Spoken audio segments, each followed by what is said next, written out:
But the records are with us. You even requested for 2 days to reply to the show cause order. Well, sir, kung alam nyo lang, hindi ko alam talaga.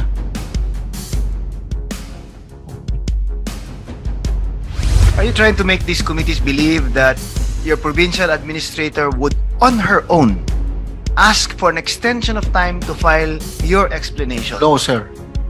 No, sir. We decide on that. I decide on that. Mr. Chair, the governor just testified moments earlier, said that the provincial administrator would never do anything like that without his approval. Correct? Yeah, that's true, Your Honor. So then you were informed. Yeah, but I didn't know na kung granted o hindi. There was Bakit ka pa naman hihingi ng 2 araw kung di ka naman naniniwalang kaya-grant pala namin? Sa dami po ng trabaho, sir. Huwag po Kung alam nyo lang, sir. nating gagamiting justification yung trabaho. Yun po ang sinumpaan natin. Sir, but Governor, please.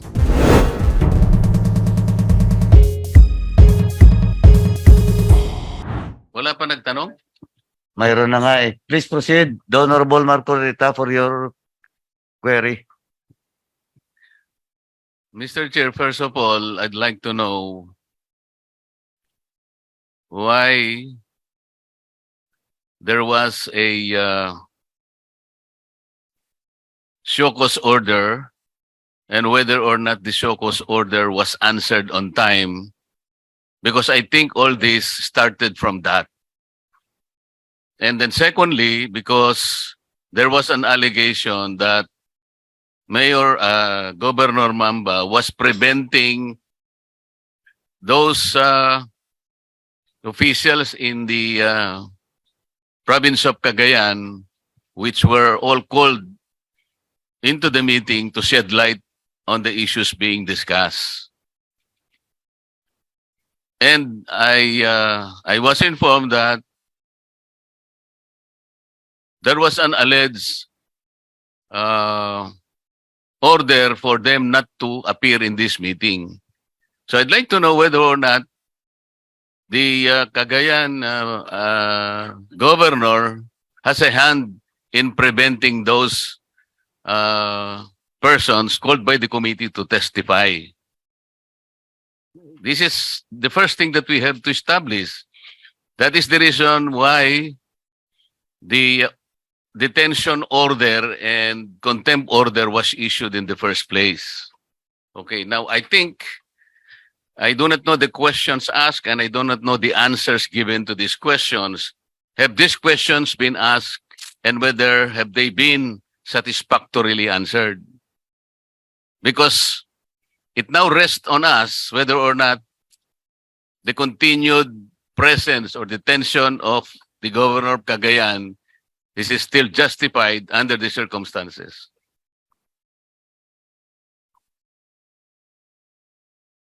Thank you, Congressman Marcoleta. Well, the governor was properly notified. He was given ample opportunity to answer. His answers came late and came only after the committees found him liable for failing to appear and for refusing to give the travel orders or authority on the persons requested to appear before this committee.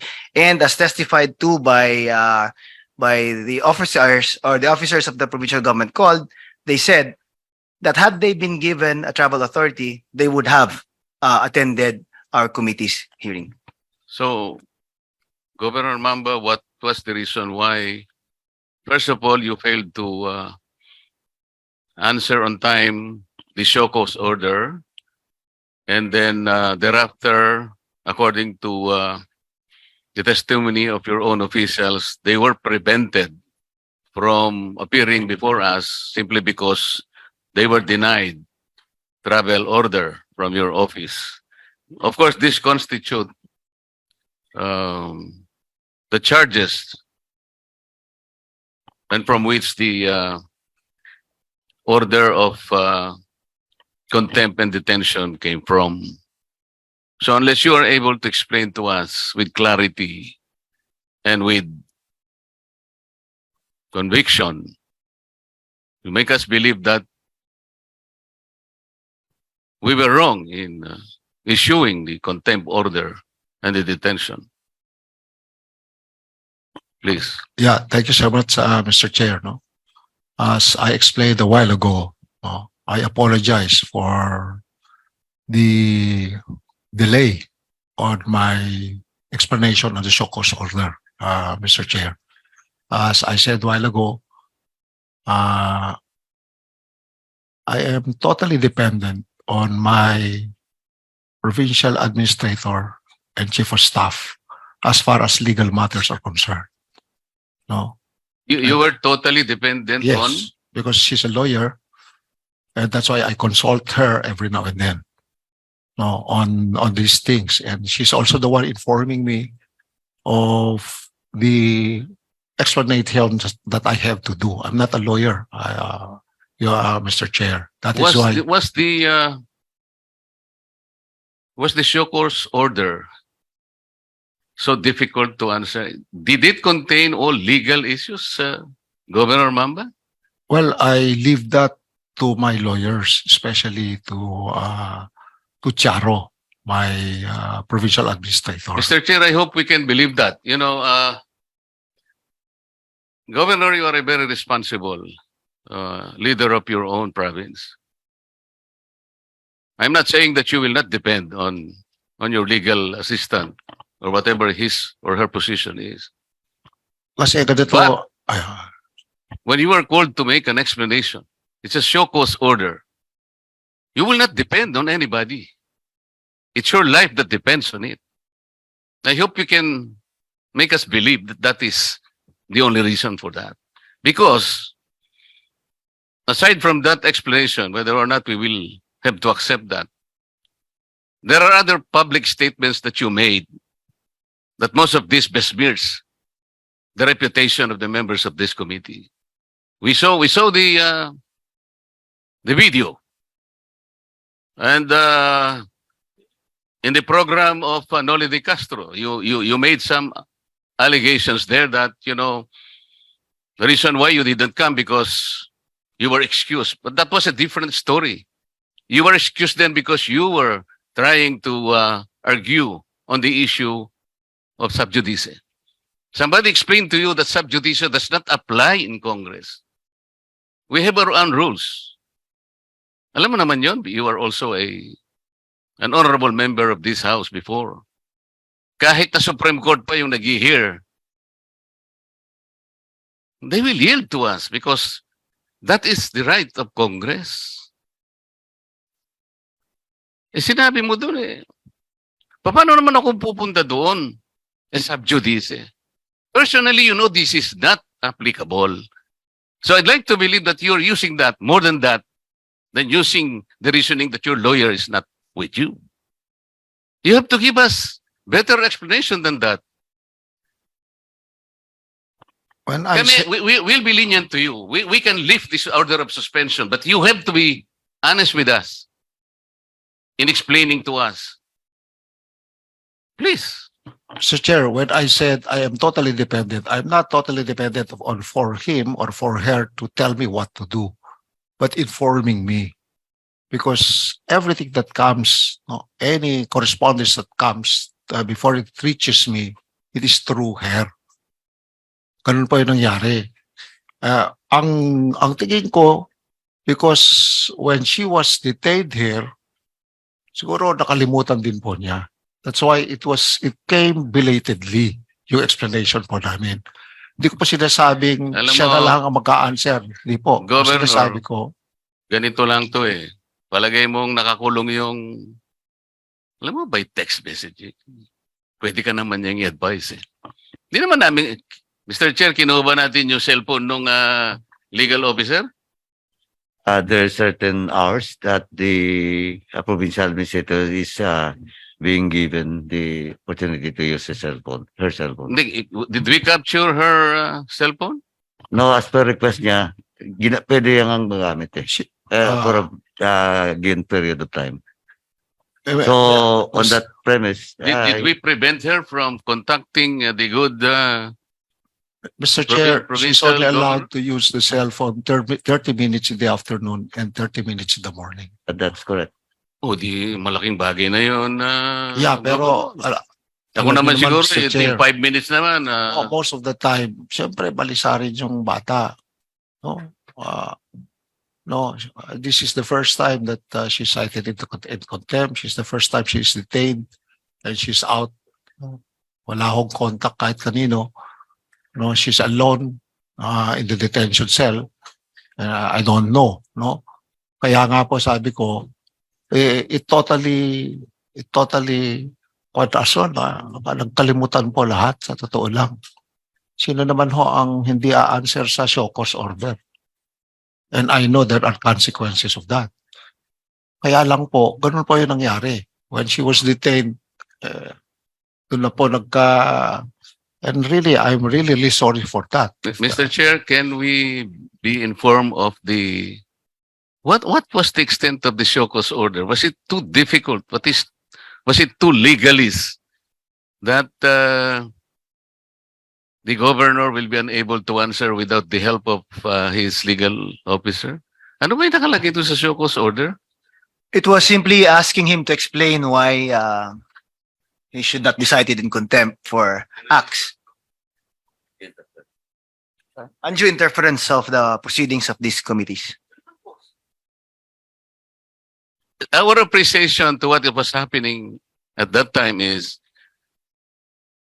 your officials, which are supposed to shed light on the issues we're taking up, hindi namin makuha yung kanilang participation. Dapat sana na-simplify na yung gagawin namin. So we were so helpless. Ang tinatanong lang sa'yo, okay, please explain why you are not supposed to be blah, blah, blah. Show cause order lang eh. Siguro, kahit na wala ka namang legal officer naman yun, pwede mo namang sabihin, Mr. Chair, I am not preventing anybody from ganito, ganon. Ang dali naman, no? Maybe 2-paragraph letter to reply to the chairman as a sign of respect to him. Do not use that justification. Gusto mong malif itong detention order, we can do it. It is within our right to do it. And we wouldn't like to complicate matters. But sir, we would like an explanation, an honest explanation. Be open to us. Natakot ka, nagkamali ka, o ano ba yung kiano mo, kailangan sabihin mo sa amin. Do not use that, please, as a justification for not answering the show cause order. We will never accept that. Kung ang sasabihin mo ay, I am totally dependent with my lawyer. Huwag naman ganun. No, it's not totally dependent on the explanation, Your Honor. So what is your contention? You're partially dependent for on her. her to tell me. Kasi po, lahat ng correspondence na dumadating sa opisina ko, sa kanya muna. And then she informs me about But the it. committee And is that not is why- about, is not talking about all the correspondences reaching your office. We are just trying you to explain. Sagutin mo lang ito. Bakit hindi namin makuha yung cooperation ng mga taong ito? Tinatakot mo ba sila? Ganito, ganon. Ay, hindi ko ho sila Oh, prevent. but you should have answered the Yeah, committee. hindi ko ho sila prevent. Yeah, Never kaya- prevented them ganito from nga eh. coming over here. Mr. Chair, ang sinasabi ko lang sa kanya, kung halimbawa, nahihirapan nga tayong makakuha ng participation nila, kaya kayo nabigyan ng show cause order. Kung ako, Governor, no? Mr. Chair, in answer to your show cause order, may I tell you that I have not prevented anybody from attending your, As a matter of fact, I am now releasing a travel order to these people you wanted to appear in your committee right now, just to tell you that I am with you in ferreting out the truth. Every truth. O tapos na sana yun. That is not so hard to make. Assure us that you are with us, that you are not trying to stymie the discussion in this meeting. Ganun lang ang hinihingi namin. But it took you ilang days?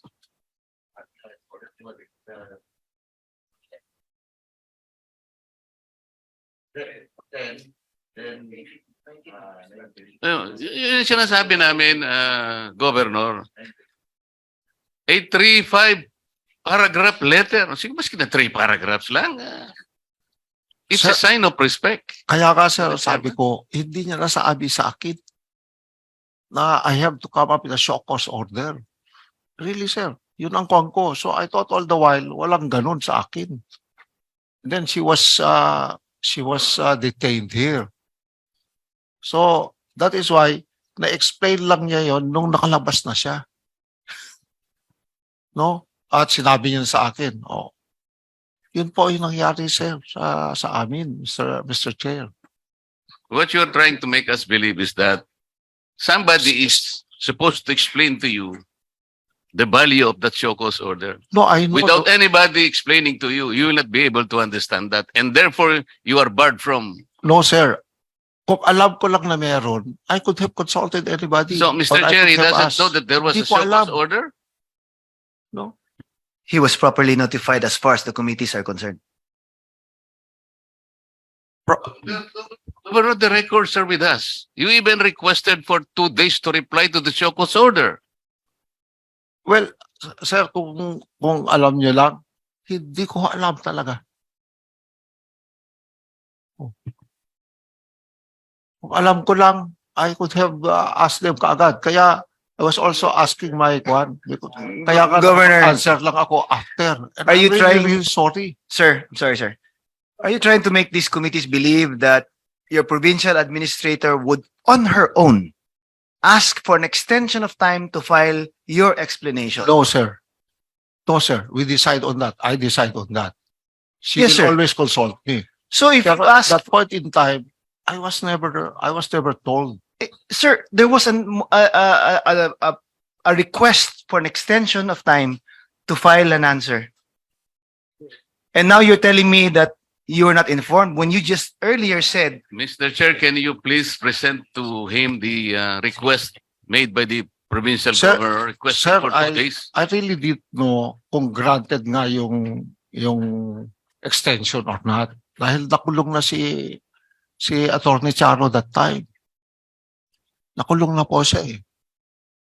Anyway, I have with me the letter that was signed by Attorney Maria Rosario Mamba Bidaflor. And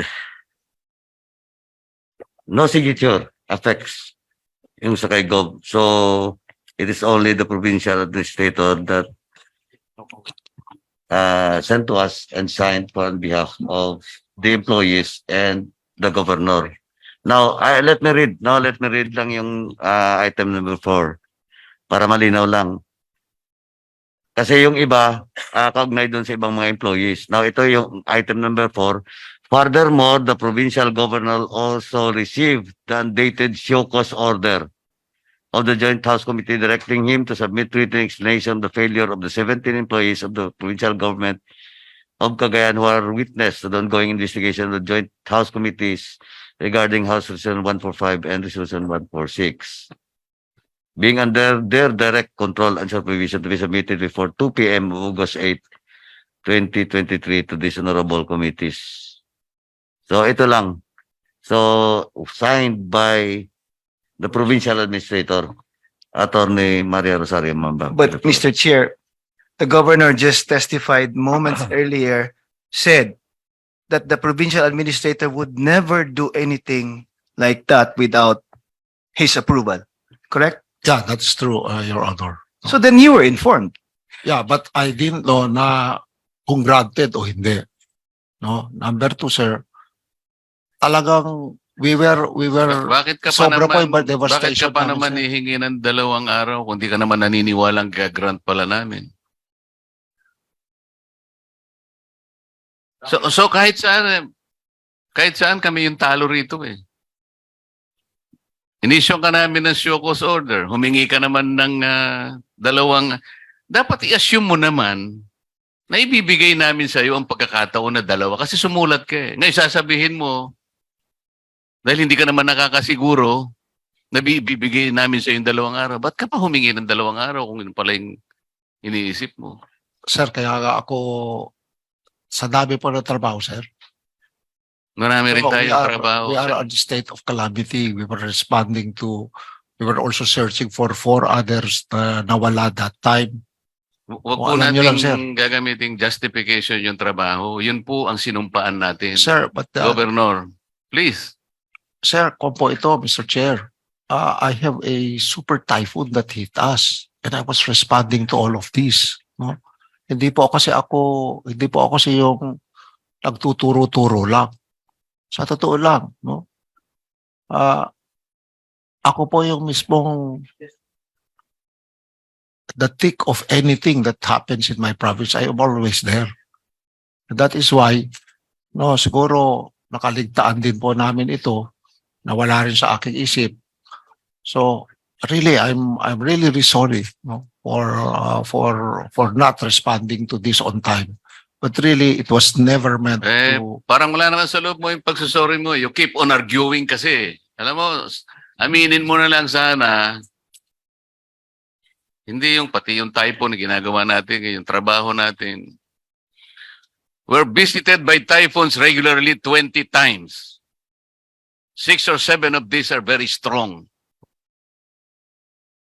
As public servants, hindi natin alam kung gaano ang trabaho na nakaharap sa atin. Ngayon lang, kaya ako na-late na naman, napakarami ko pong, pero hindi ko gagamitin po yun. Wag mo kaming bibigyan ng ganong arguments. You are faced of a detention order. Sabi ko nga sa'yo, we have the right to lift this depending on the kind of answer that you will give us. Be honest with us. Yun lang. Walang personalan ito, Governor. Kasama ka namin dito noon. And we value that. We value that, whether you believe me or not. Of course, I believe you, sir. Bakit hindi naman kita ibibilib? No? We've been together here. Kaya nga, sabihin mo na lang na, wala na yung ganun-ganun na maging honest ka, then we will weigh your explanation. Well, as far as I can remember, sir, ganun yung kuwan ko eh. Yung recollection ko nito. I don't want to reason out, sir. Sa totoo lang. No? I just want to be as honest as I could sa inyo lahat dito. No? Ganun po yung nangyari sa amin. Siguro, litong-lito kami at that point in time, because of the 17 employees who were supposed to come here, including our department heads, our provincial administrator being detained. And then ako mismo was asked to also contempt and everything. Siguro, sir, it's out of all of these things. And of course, yung nangyayari sa aming probinsya at that point in time, and the coming of the president also sa aming probinsya at this point in time, we're wondering what to do about all these things, no? And what to prioritize. Kaya nga po, really, I'm sorry if I've took too much of your time, if in a way, no, napabayaan ko yung aking obligasyones para sa dito. But really, I hope you understand, no, the enormity also of the response that we have to take at that point in time. Yun lang po ang aking pakiusap. Na ako, as you have seen, no, kahit na ilan yung pinapatawag nyo dito, pinapapunta ko naman ito. No? But we also have to respond to the needs of our people kaagad-agad po. And I'm really sorry if we committed those. No? Hindi po namin talagang intensyon na baliwalain itong Kongreso.